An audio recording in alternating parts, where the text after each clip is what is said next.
Railway કોલોનીમાં કારના ચાલકે સ્ટીયરિંગ પરનો કાબુ ગુમાવતા હિટ એન્ડ રનનો બનાવ બન્યો હતો। આ બનાવમાં કારના ચાલક અને બાઇક સવારને ઈજા થતા સારવારથી ખસેડવામાં આવ્યા હતા।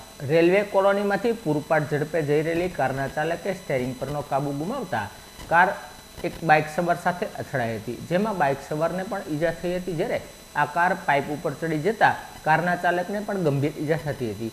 બંને વ્યક્તિને સારવારથી ખસેડવામાં આવતા પોલીસે જરૂરી કાર્યવાહી હાથ ધરી હતી। મીડિયામાં